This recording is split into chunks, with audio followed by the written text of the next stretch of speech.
જો ઓર્ગેનિક દવાથી આપણે તો ટુવા તો દઈ દીધા જમીનમાં, હવે હે ને ઈ ઓર્ગેનિક દવાને આપણે છોડવા ઉપર છાંટવાની છે। તો જો અહીંયા મેં લગાવી દીધો છે પંપ અને હવે આપણે દવા છાંટી નાખીશું। હેલો મિત્રો, તો સ્વાગત છે તમારું મારી વાડીમાં। તો હમણાંથી હે ને 3-4 દિવસથી મારી વાડીમાં આવી જ નથી, જેમ કે હે ને ટમેટાનું કામ ચાલુ હતું એટલે 4 દિવસ ટમેટા વેણ્યા। તો આજ તો હે ને મને એમ થયું કે લાઈને વાડીમાં જવું તો બધા છોડવાઓને પાણી પાવું।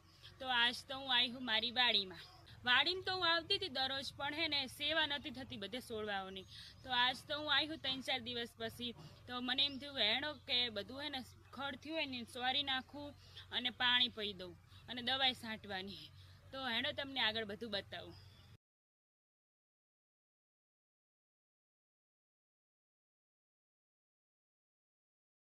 જૈનિશ જો જેટલી જમીન તરસી છે, બચારી 2-3 દિવસથી મેર જ થાય। તો જુઓ જૈનિશ આવી ગઈ હવે મારી વાડીમાં। જો આ બધી હે ઉનાળુ શાકભાજી મેં વાવી હતી ને, આ જુઓ આ હે ચોરી,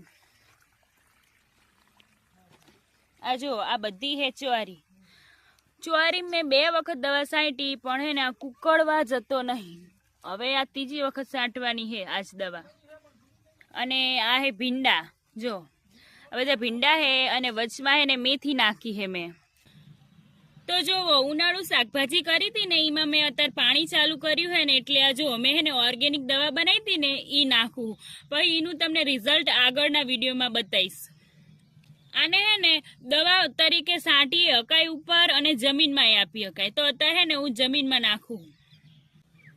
તો જો આ દવાને હે ને આ રીતે હે ને આ છોડવો હોય ને એની બાજુમાં આ રીતે 100 ગ્રામ જેટલી નાખી દેવાની અને આને હે ને તમે પાણીમાં આપી શકો હો, પણ હું તો અત્યારે ને ટુવા તરીકે આવી છોડવાની બાજુમાં નાખું। તમારે જે રીતે આપવું એ રીતે આપ્યો।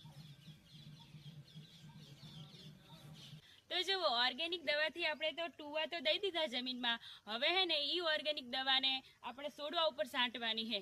તો જુઓ અહીંયા મેં લગાવી દીધો છે પંપ અને હવે આપણે દવા છાંટી નાખીશું।